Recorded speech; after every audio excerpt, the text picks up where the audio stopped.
In the meantime, this was a couple of years ago, 300 million chateau, one more jewel for a Saudi reformer. Yeah, I saw that. This fool.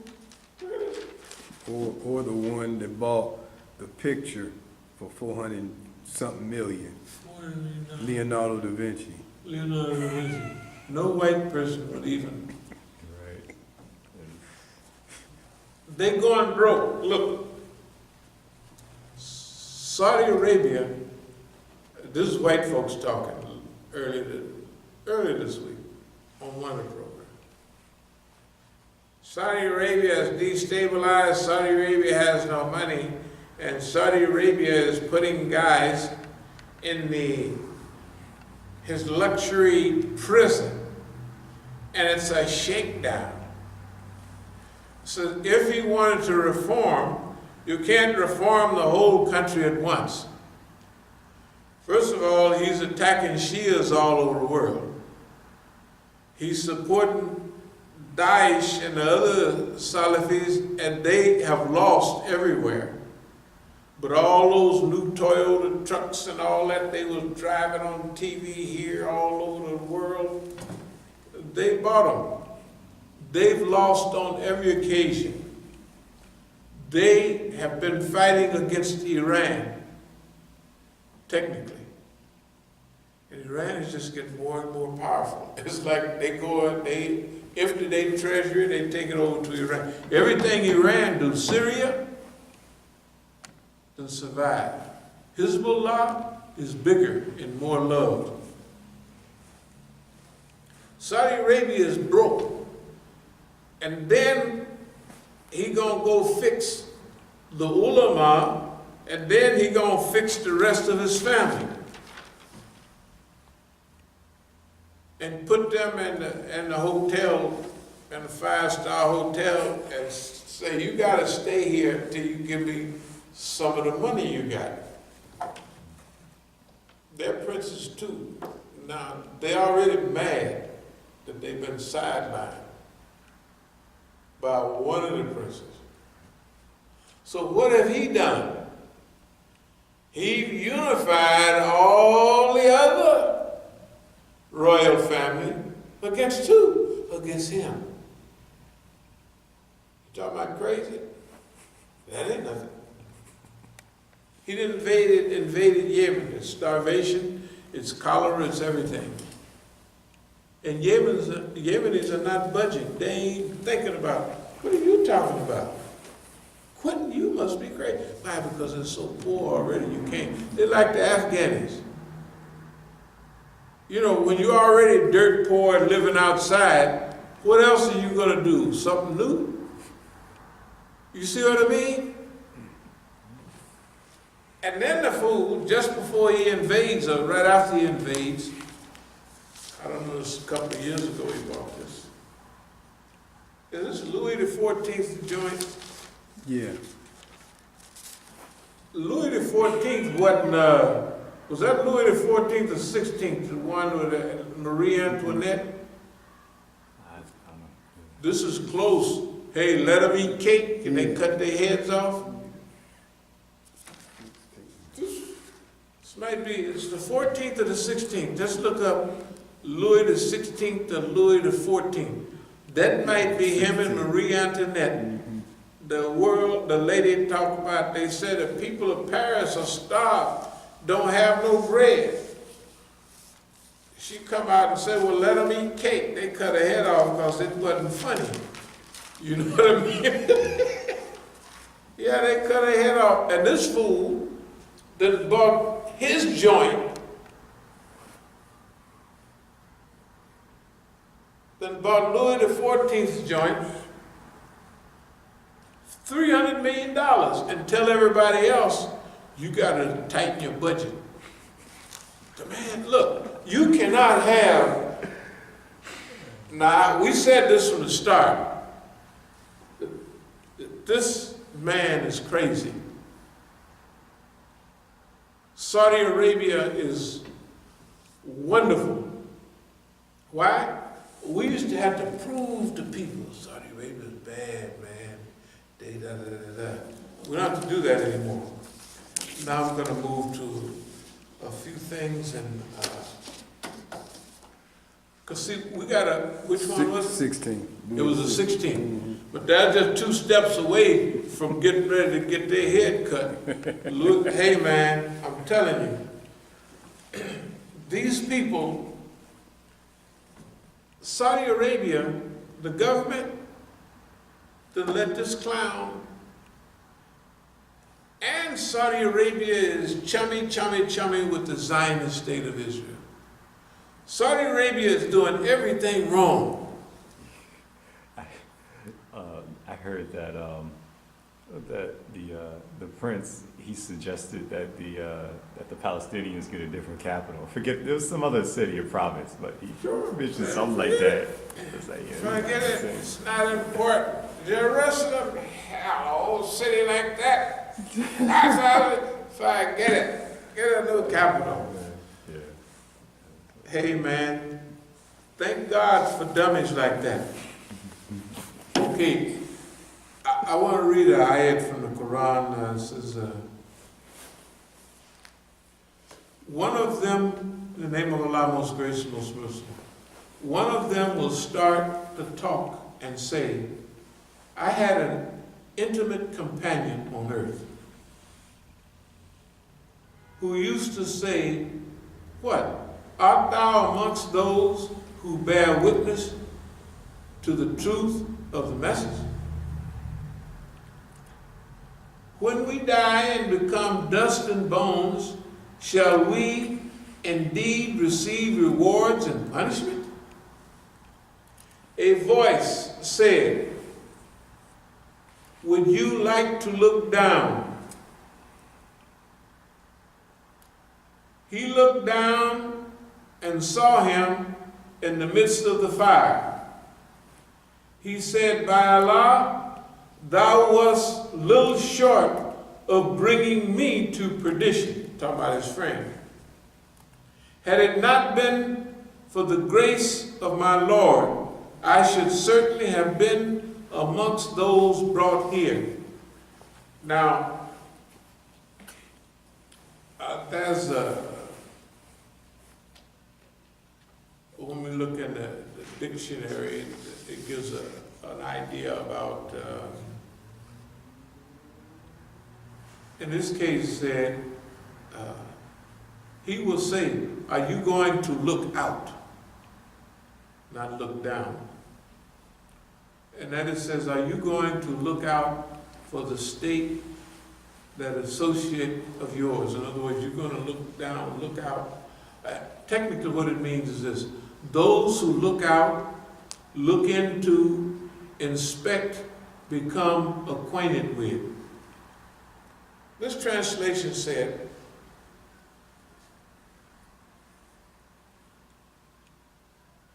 that here's 2 people, intimate companions, and the other one is asked, are you a real believer, man? You believe that when we die, we're going to get reward and punish and all this stuff. And so, it says, a voice says, would you, one of the translators said, would you like to look down? And now, what's happening is,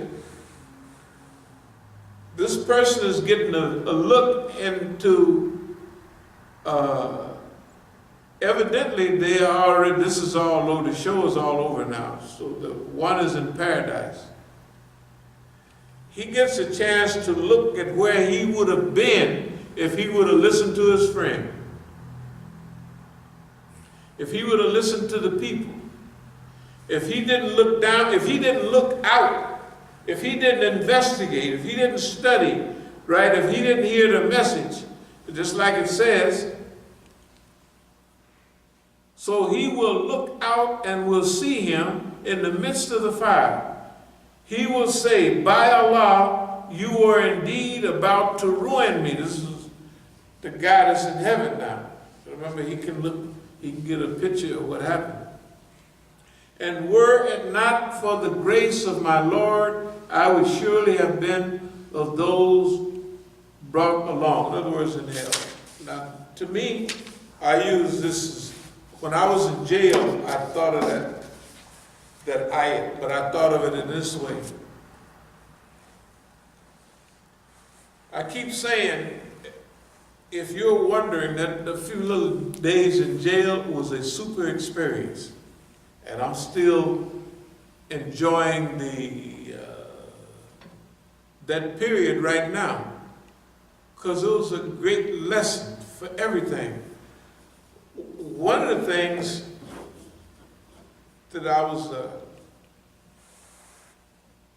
thinking about was this very ayat, and I thought of it in human terms, in today's terms. People talking all that trash, looking at all of my friends, what's done happened to them. I haven't been in jail or in prison for almost 40 years. 37, 38 years.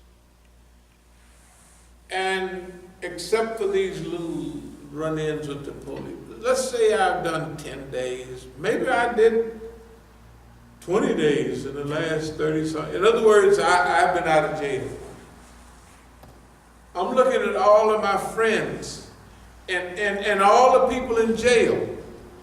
And this ayat is kicking in, because I always thought of it as, if I hadn't looked down, if I hadn't looked, if I hadn't, if I wouldn't have investigated, if I wouldn't have studied the situation, I would be like them. And I'm talking about today, I would be in jail for all of my life like everybody else. Doggone near. Rotting in jail. Same age as me. And a few of them you see in jail, but most of them done died or they up in the big penitentiary for. Because when you start getting old, when they knock you for 20 years and you're 60 years old, that's a death sentence. You know what I mean? Or even if you're 50-something years old, when you do that sentence, you'll be in a wheelchair when you get out almost. And it's harder to do time when you're old. I'm telling you, the greatest thing that ever happened to me was to go to California and trick them into putting me in jail for a few days. Unbelievable. Because this is what I thought about. A voice said, would you like to look down? And this is what I remembered. Would you like to look down? Would you like to look out? If you hadn't heard the message, you'd have wasted your life. You've just been here. Now, you've been all over the world. Since just 3 weeks, I'd have been in jail. I'd have been all over America because you got to come back. I'd have been in New Mexico, Colorado, damn, excuse my language, everywhere.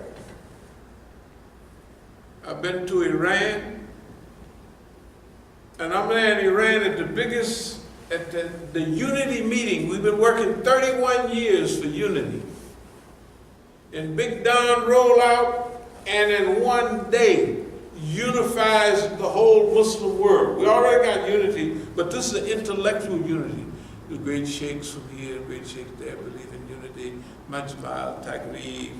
But they go back home, like the guys here. They've been going over there for 31 years. I bet you haven't heard them come around and say, I just went to the unity meeting and we want to establish da-da-da-da-da. They don't do that. It's an intellectual forum.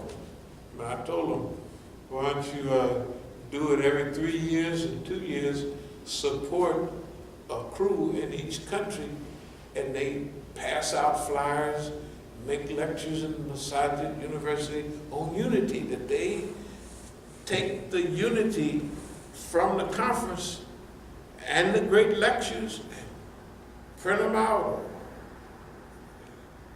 Put them in the language of the people, right?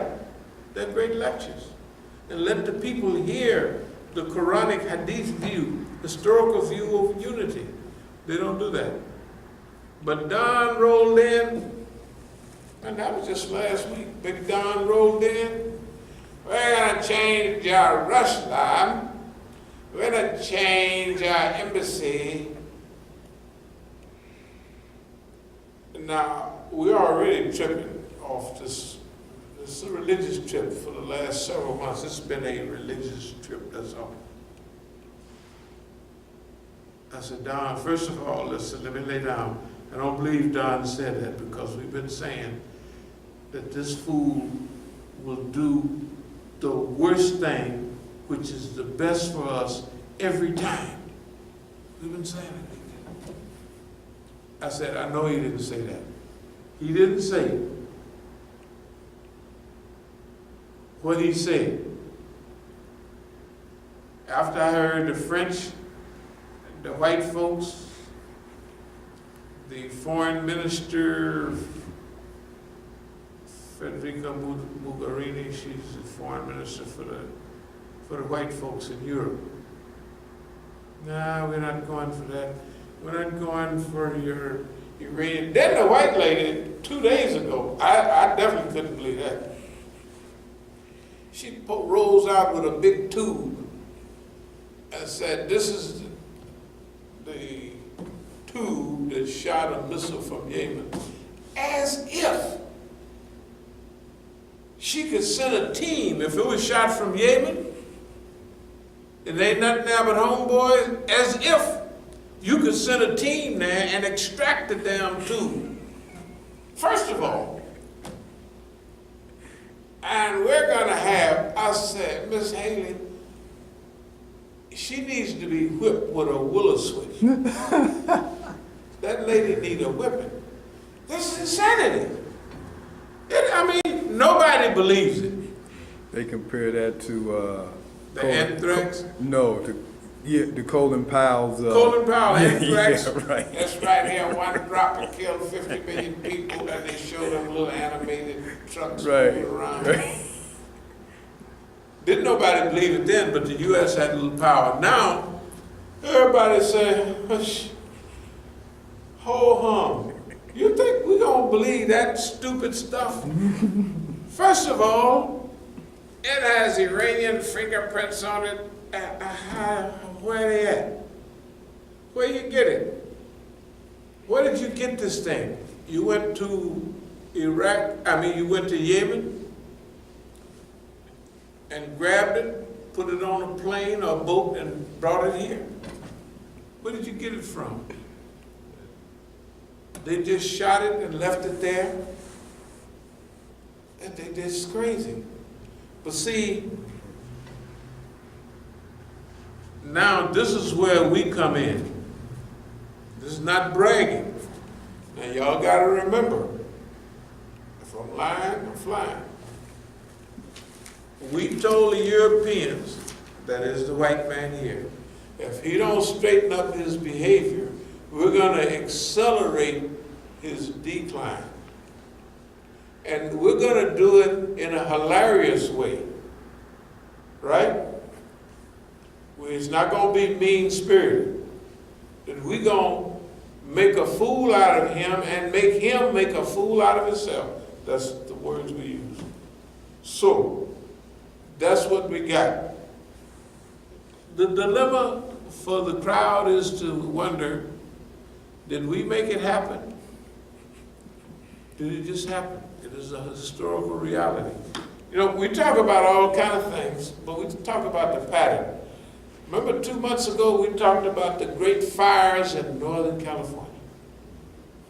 How it was destroying everything. But we said, that's the warm-up. Said the big fire is going to come when the Santa Ana winds in Southern California. Remember that? Mm-hmm. Okay. Why are we saying that? Not because the white man put us in those forestry camps, 1962 to 63, which actually I love working in the forest. You know, you fight forest fires, You bug trees, you know, kill the bugs in the trees, da da da da. So you actually develop a love for the forest. But you also get a trend of the value, what causes fires, you know, and all of that stuff. So Northern California was dry and being burnt, laid waste. Northern California getting a little rain now. Southern California is still dry. It's burned, I don't know, 400 square miles. They was burning in Burbank, man. They was burning in, Hollywood, right there. They was burning right there in Hollywood, almost downtown, right? I mean, and the wind, see, when the stuff is dry. So they got in California wet season, dry season. It rains like it's supposed to rain right now. So things technically in California should be green. Everything should be green. When you come out of the mountains of Nevada and you look out Sacramento Valley, it's all green. It's winter. It's green. So it rains, maybe a little October, but November, December, January, February, March, April, May it starts slowing down. June it stops. Maybe an accidental rain. July, August, by the time fire season starts usually in July, haven't had no rain. You had a big rain like last year, you got a lot of bush, a lot of undergrowth. That's why all the stuff, they had a 10-year drought, and they had 1 year of plenty of rain. Good God Almighty, last year. Oh, it grows all the grass, it grows all the bushes, and shrubs be up and out. Then it gets dry. Then the Santa Ana winds blow up through that area, and it's like a funnel. It just blows hot wind up there. Some idiot, it doesn't make any difference whether a car backfire, whether somebody throws a cigarette out the window, it's going to burn. Every year it does that. So this is not, we use that type of pattern in our forecast on the system. Just like the pattern of rains and drought and winds come every year, right? The pattern of behavior produced by the insanity of the West produces a certain environment. That environment ensures the decline and the death of the system.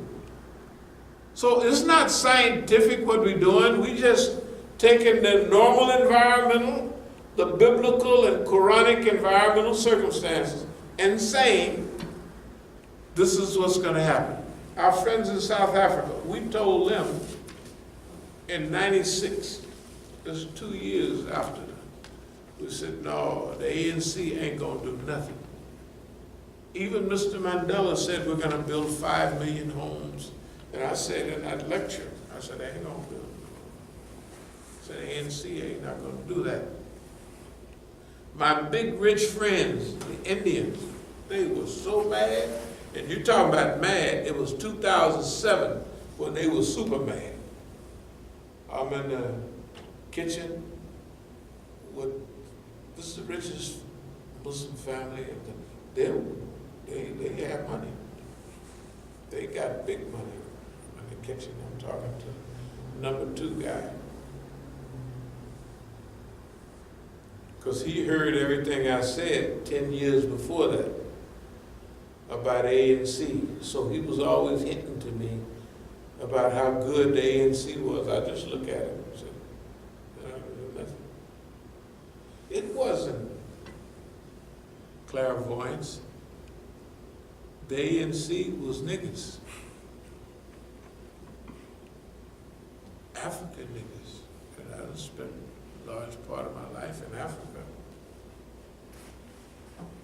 One thing about niggas, if they pour today and they get power, The white folks that still had the money can give them a red Benz and an old ugly white woman. That's the way they are. And the people that was in the bush with them, they're going to start cutting their throat.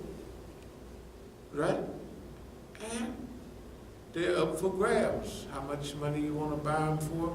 So when I made the prediction right after Mr. Mandela is elected, I said, he's a good guy, but he can't control the ANC. Why? Because they niggas stole. It don't make me a brain. I come from the same historical background as them. I know what all the ones I know do. I know all the ones I've ever studied and read, and I lived in Africa. You want to see broken hearts? Look at the African liberation movements and the niggas that took charge. They just got rid of Mugabe the other day. Hell, he's in there for 50 years down there. He was there with the old boys, Kenneth Kaunda, Julius Nyerere. He was there with the founding fathers of the African Renaissance. He was there for 30 or 35, 38, right? 1980. Bob Marley sang at the doggone, and he won't leave, 93 years old. Can't hardly see. Don't remember his name. And all he can do is tell, I kill that nigga, that's all he can do. Right? He's a nigga, he can't help himself. Because once they get in power, you can't blast them out. Mr. Mandela was a good man. You know why? He did one term, he said, goodbye, fellas.